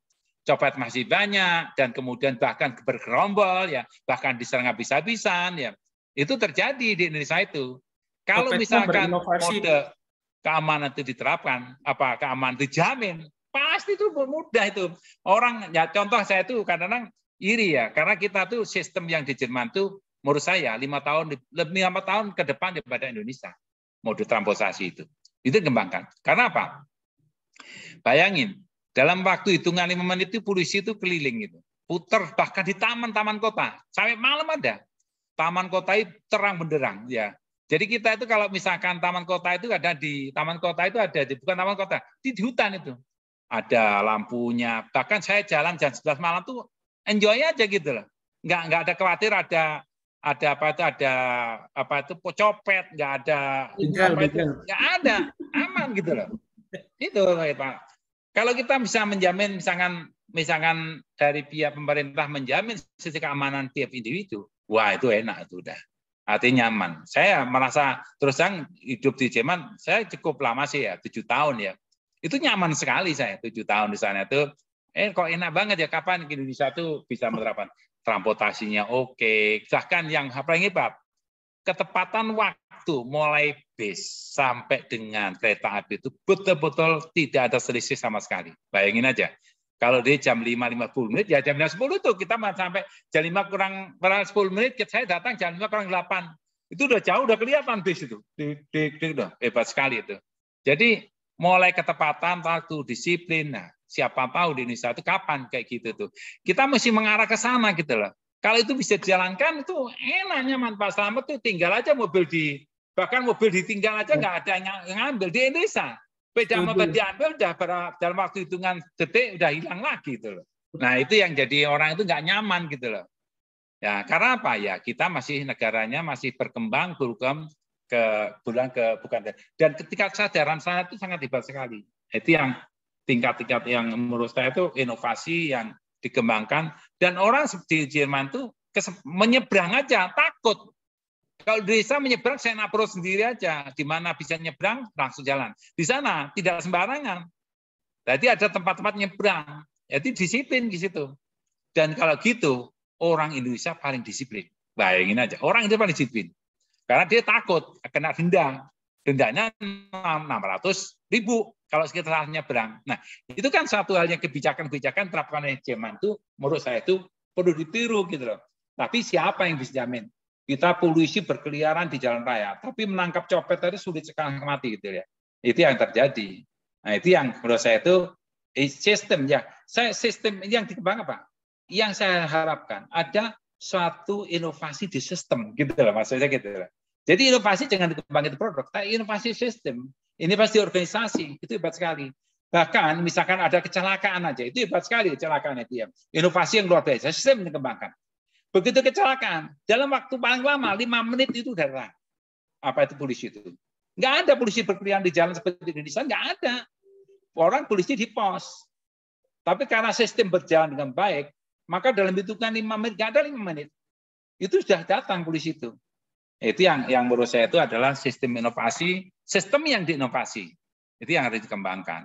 Itu perubahan-perubahan manajemen di negara-negara yang menurut saya sangat modern sekali di Jerman ya. Sistemnya perubahan itu, sistem kebijakan itu luar biasa. Itu yang saya bisa catatan menarik sekali. Kapan kita punya kebijakan itu? Terus saya terlalu terinspirasi ya gimana? Saya selalu menerapkan dalam satu inovasi itu adalah ke sistemnya, kebijakan yang dirubah. Karena hanya kunci kebijakan itu yang bisa merubah. Kita bisa, apalagi kalau misalkan di tempat Pak Kwan itu ada namanya manajemen mutu ya. Manajemen mutu betul-betul menjadi satu catatan itu. Jadi kita malu juga kalau saya misalkan ada temuan. Wah, ada temuan ya, malu kita itu. Sehingga orang berlomba-lomba untuk bisa menaati peraturan yang nggak boleh dilanggar. Itu yang mulai ada satu budaya menerapkan peraturan itu mulai bagus. Jadi di Indonesia masih terjadi peraturan dibuat untuk dilanggar. Nah, itu yang jadi masalah kita itu. Itu menjadi problem bagi kita itu. Coba Bapak, perencanaan wilayah kota ya. Begitu misal ganti wali kota, ganti bupati, berubah total itu. Iya kan? Terjadi itu. Kita nggak konsisten dengan kebijakan yang kita buat. Yang seharusnya kebijakan itu terlalu harus dipegang dengan baik. Itu karena nggak main-main, itu perubahan manajemen di bidang sistem inovasi. Itu yang menurut saya itu adalah yang contoh-contoh yang menarik ya. Di mana perubahan dari bidang inovasi terkait dengan manajemen perubahan itu menjadi tool untuk bekerja lebih baik, lebih efisien, lebih efektif, dan dia adalah perubahan inovasi di bidang perubahan manajemen adalah diperuntukkan oleh the future. Selalu. Jangan yang lama. Jangan lupa gini, ada perubahan sistem yang saya masih ingat tuh. Sistem dulu ada sistem yang diterapkan di sistem pemeriksaan di pelabuhan, di bandara ya. Dulu ada perubahan konvensional berubah menjadi IT. Tapi sama orang-orang itu dirusak gitu loh. Gimana supaya nggak jalan, supaya kembali konvensional. Itu kan nggak. Itu orang yang kita lihat ada sesuatu yang menurut saya itu ada miss di dalam sistem inovasi itu. Itu yang saya bisa sampaikan. Ada komentar atau mungkin ada ide-ide yang kreatif yang terkait dengan manajemen perubahan atau inovasi perubahan manajemen itu? Ya, selamat malam. Ya silakan Pak Tito. Ini Pak Tito di pemerintah itu pasti ada yang inovasi di bidang apa-apa? Tempat apa? Ya, makasih Prof. Jadi terkait dengan inovasi, emang sekarang ini harus ada setiap UPT atau satker itu, setiap direktorat harus ada inovasi-inovasi terkait dengan pelayanan dan penegakan hukum, harus ada inovasi yang baru. Nah, setiap pendidikan juga kita melakukan suatu proyek perubahan, harus bikin inovasi. Tapi ya kendalanya di pemerintah ini tadi Pak Prof sampaikan bahwa setiap ganti gubernur, ganti apa, selalu inovasi itu nggak jalan. Mungkin kalau di pemerintahan terkait dengan inovasi, terkait dengan proyek juga, Prof. Mungkin itu nggak jalan. Kalau swasta mungkin karena itu CEO-nya dia punya modal, inovasi itu harus berjalan terus. Nah, kendalanya di pemerintah mungkin itu juga di proyek-proyek perubahan itu, inovasi itu menggunakan anggaran juga DIPA. Nah, makanya sekarang ini setiap ada proyek perubahan itu kita tuh harus melaporkan sekarang ke LAN jangka menengahnya bagaimana sama jangka panjangnya gitu, Prof. Jadi karena dulu banyak inovasi-inovasi yang diciptakan itu nggak jalan, Prof. Karena setiap ganti pemimpin dia ikut pendidikan, bikin inovasi baru lagi, inovasi lama nggak jalan. Nah, makanya sekarang ini LAN minta diwajibkan jangka menengahnya bagaimana, jangka panjangnya gimana, dan bila mana pejabat itu ganti, mereka harus menjalankan inovasi yang ada. Gitu, Prof. Makasih. Ya, memang betul. Suatu inovasi yang di sistem, inovasi sistem ya, menyangkut kebijakan itu ada satu kuncinya. Konsistensi dan komitmen. Artinya konsistensi itu, ya, itu berlanjut. Siapapun jadi pemimpin, dia harus konsisten, dia jalankan. Dan ada dukungan komitmen dari tiap-tiap orang, siapapun jadi pemimpin. Itu kita komit. Itu kuncinya. Tanpa komitmen, tanpa konsistensi, maka inovasi yang sifat di bidang manajemen atau organisasi, inovasi di bidang pelayanan, inovasi di bidang sistem. Saya khawatir sistem inovasi kalau nggak disesuaikan dengan satu konsisten dan komitmen, maka salah satu, perubahan itu tidak akan terjadi. Karena ganti menteri, ganti bupati, ganti gubernur, ganti presiden, berubah lagi. Ya contohnya kita banyak yang contoh-contoh yang kita bisa sampaikan di bidang inovasi itu. Itu yang bisa saya tindaki di bidang itu apa yang dikatakan Pak Tito. Memang itu terjadi di Indonesia itu. Karena kita itu kadang-kadang kurang komitmen, kita kurang kuat sekali ya. Dan konsistensi itu tidak bisa melekat ya. Saya nggak tahu kenapa ya. Itu karena menurut saya budaya kita itu yang mudah berubah ya. Mudah berubah itu yang kita lihat sebenarnya kalau kita punya satu motivasi yang kuat, kita mau maju ya. Maka seharusnya tidak terjadi perubahan-perubahan yang sifatnya yang menjadi yang sudah IT diubah di konvensional. Nah, ini saya dengerin gini, sekarang saya khawatir gini. Dengan adanya sistem yang nanti misalkan COVID sudah berlalu ya. Maka saya khawatir ada kecenderungan berubah menjadi tradisional lagi, gitulah. Mestinya tidak gitu. Mestinya tetap yang ada sekarang existing dipertahankan. Yang sifatnya bagus dipertahankan, yang lain berbeda. Tapi sudah ada antara kontraproduktif, saya lihat banyak sekali kontraproduktif. Oh kita nggak enak, nggak ketemu. Ya betul, kita tuh ada bisa namanya kita hybrid gitu loh. Bisa ketemu, bisa juga luring gitu loh. Jadi mungkin nanti mahasiswa ke depan itu mahasiswa yang fleksibel. Aduh, saya misalnya Bu Yeningsih ya, waduh saya nggak bisa kuliah. Pak Prof didik zaman ini nih. Tapi itu apa sih harus datang gitu lah. Nah, tapi kita siapin yang daringnya juga, luring kita siapin. Jadi ketika combine, jadi betul-betul kita kuliah itu nyaman gitu loh. Kuliah itu nyaman. Jadi kita itu wah bisa capek. Tapi kalau saya misalnya, waduh saya bekerja terus bisa nggak kita diadakan satu dengan luring? Itu harus bisa lakukan gitu loh. Jadi jangan sampai satu perubahan-perubahan yang sifat sudah high tech ya, sudah berbasis pada IT dan sebagainya. Terus terang ke depan kita nggak akan lepas dari IT. Tidak akan bisa lepas ke IT. Siapapun yang melepaskan dari IT, maka dia akan dilindas atau tinggal jauh. Jangan sampai kita terjadi seperti kayak kasus-kasus Kodak. Itu yang saya bisa lakukan. Yang lain ada komentar? Pak Irmansyah mungkin ada ide Pak Irmansyah? Ini konsultan kita itu. Nah, terima kasih Prof. Ini yang banyak kecium di konsultan itu kan banyak yang perubahan-perubahan. Oke. Silakan Pak Irmansyah. Terima kasih.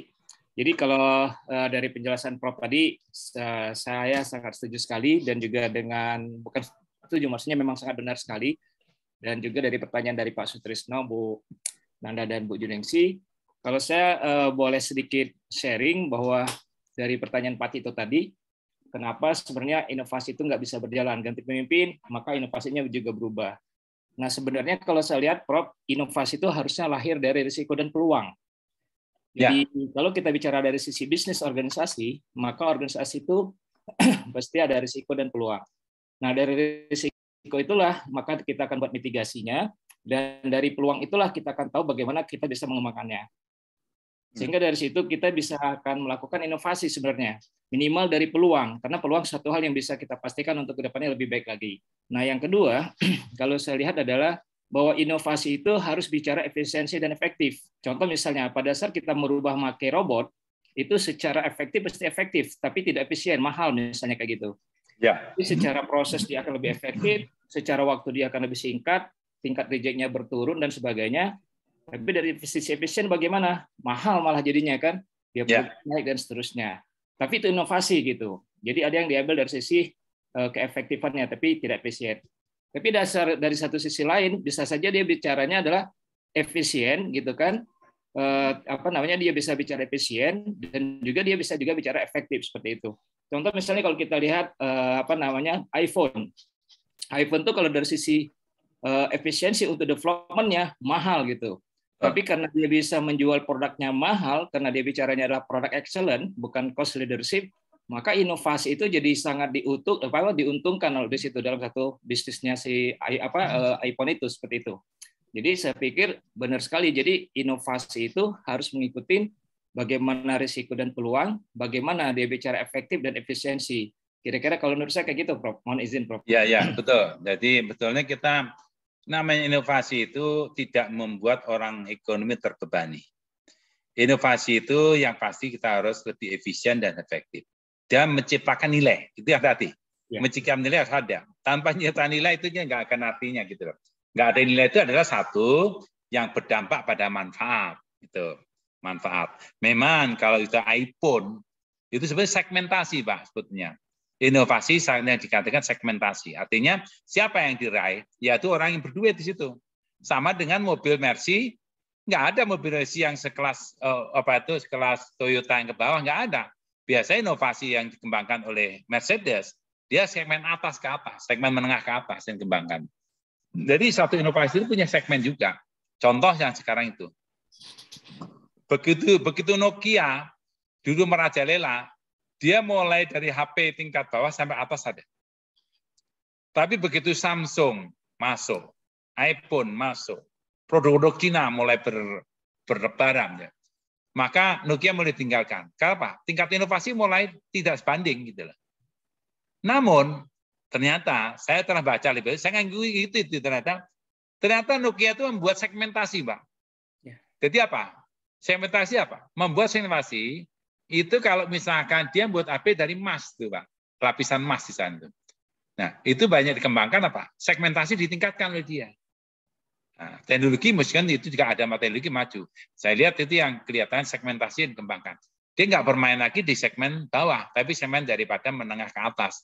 Ya, orang berduit. Nah, itu yang dikembangkan. Jadi segmentasi itu bisa menjadi satu modal untuk mengembangkan inovasi di dunia. Salah satunya yaitu orang nggak peduli mahalnya.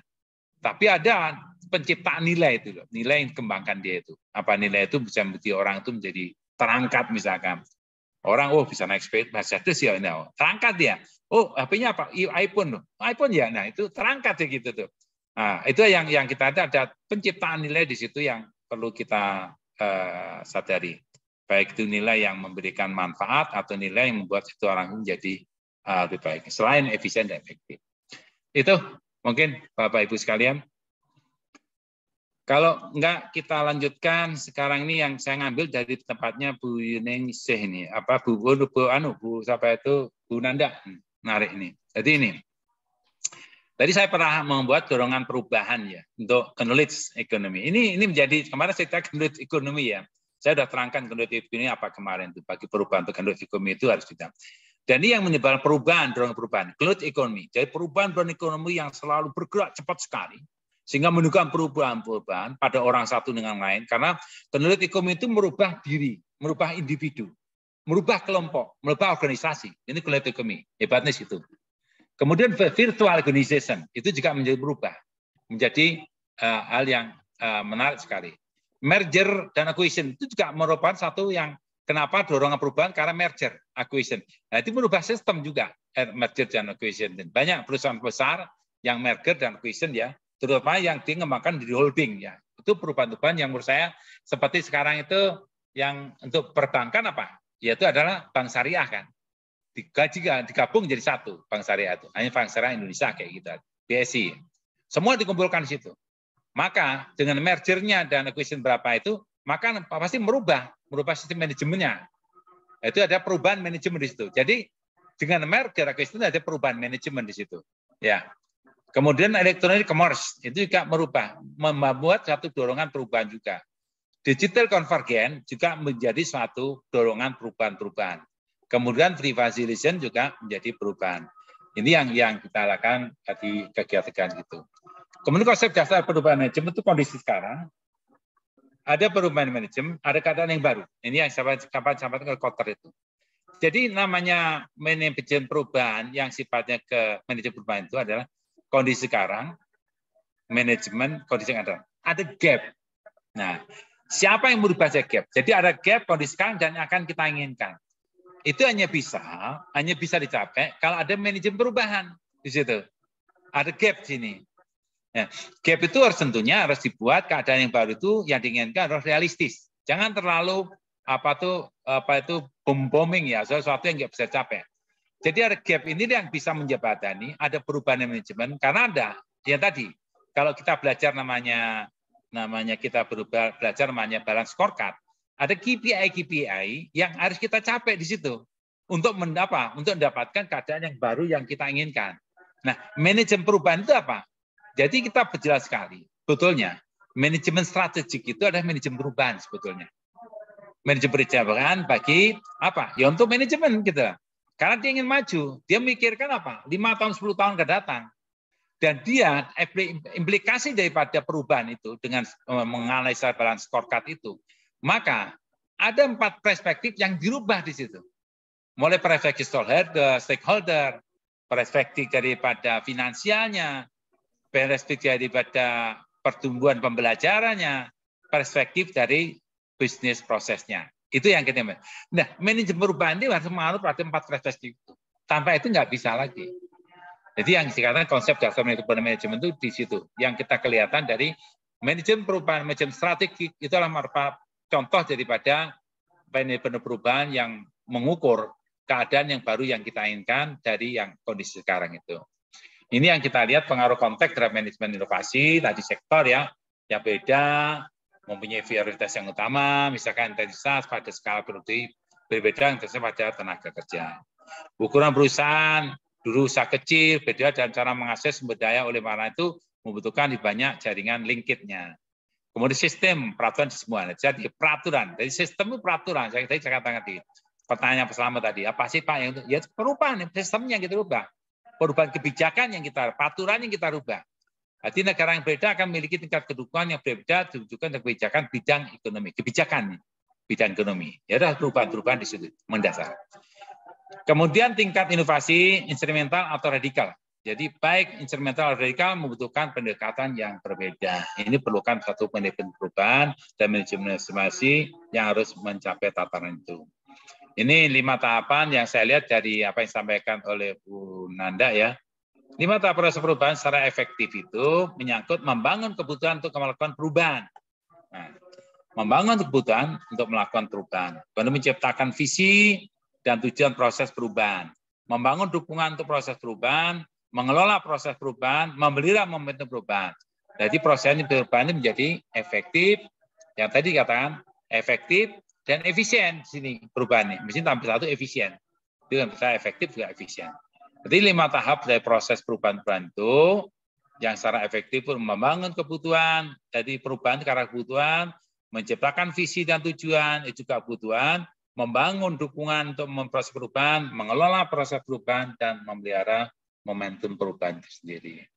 Di sini juga implementasi daripada proses perubahan itu membangun organisasi yang cakap. Yang sekarang terkenal dengan apa? Yang kemarin saya terangkan. Building Learning Organisasi, BLO ya.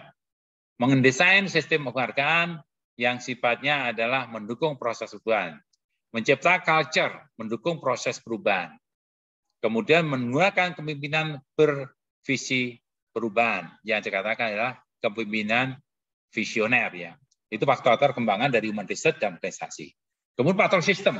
Nah, faktor sistem juga melaksanakan perubahan itu yang efektif itu juga dari faktor yang dikembangkan yaitu faktor sistemnya. Kalau di sini faktor organisasi dan faktor kembangan human research-nya. Di sini jelas menghubungkan budget ya dengan proses perubahan, jadi finansialnya. Menetap peraturan prosedur yang mendukung proses perubahan, kebijakan yang harus mendukung itu apa saja. Ada beberapa kebijakan dikeluarkan untuk mendukung apa itu proses perubahan tersebut. Memulai praktek dan komitmen, itu yang saya katakan. Komitmen menjadi penting, terbaik untuk perbaikan secara kontinu. Ya. Kemudian juga menginstal sistem informasi untuk mendukung proses perubahan. Karena IT, IT menjadi penting sekali. Bapak harus paham bahwa perubahan-perubahan yang mendasar itu biasanya dukungan IT-nya sangat akurat. Di sini maka proses pelaksanaan perubahan yang efektif akan menjadi bagus sekali. Ada beberapa kata penanganan perubahan organisasi, proses perubahan efektif.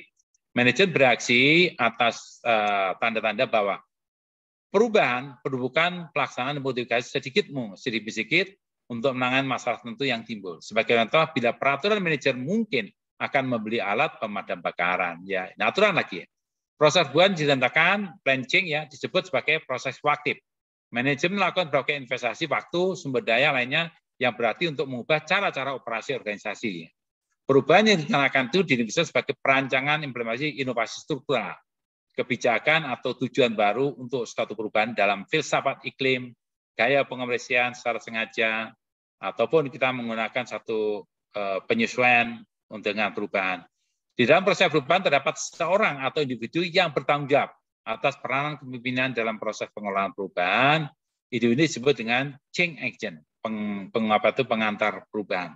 Sedangkan individu kelompok yang merupakan sasaran perubahan disebut system clean, pengantar perubahan. Itu yang kita lihat dalam satu sistem yang kita kembangkan itu. Kesimpulan, nah ini, inovasi dipandang sebagai salah satu penentu kunci kesuksesan jangka panjang. Ini penting sekali itu di catatannya. Kemudian pada dasarnya kompetitif perusahaan saat ini, perusahaan dengan kemampuan kapasitas inovasi yang baik akan mampu merespon tantangan lingkungan dengan lebih cepat dan lebih baik serta lebih adaptif. Ini harus penting tambahan lagi. Manajemen perubahan adalah proses terus-menerus memperbarui kondisi berkenaan dengan arah struktur kemampuan untuk melayani kebutuhan yang selalu berubah dari pasar, pelanggan, dan para pekerja sendiri. Kegiatan manajemen perubahan harus berlangsung pada tingkat tinggi, mengingat itu laju perubahan yang diharapkan lebih besar dan dari masa sebelumnya. Kemudian yang terakhir, ada keuntungan inovasi perubahan, ya, menciptakan perubahan untuk pengembangan kompetensi, kapasitas organisasi. Kalau perubahan yang akan dijalankan lebih sifat antisipatif, perubahan lingkungan, mampu menciptakan masa depan untuk dunianya, mengembangkan organisasi yang mampu membuat standar kualitas, dan telah berdasarkan organisasi maupun standar kualitas lainnya, pengembangan organisasi dapat dirancang sendiri sehingga mampu menciptakan keunggulan dan keunikan dari para pesaing, dan berbeda dengan yang lain. Itu yang poin-poin yang kelihatannya terkait dengan manajemen perubahan. Saya kira itu Bapak Ibu sekalian yang bisa sampaikan ya. Mungkin hal-hal yang kita bisa kaji lebih jauh. Satu yang menarik bahwa kita itu membuat satu kegiatan yang membuat satu bahwa kita itu memang harus berubah. Bapak Ibu harus berubah.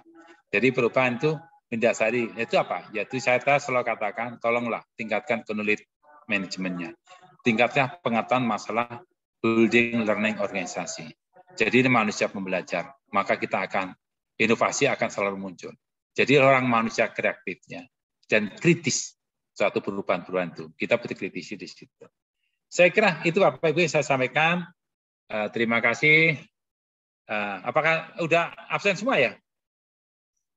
Sudah, Prof. Oke, ya kira nanti kita potret dulu lah kalau gitu. Kemarin saya lupa sampai motret tuh. Oke Bapak Ibu, 1, 2, 3. 1, 2, 3. Oke, terima kasih. Assalamualaikum warahmatullahi wabarakatuh. Waalaikumsalam warahmatullahi wabarakatuh. Terima kasih, Prof. Mari malam. Prof.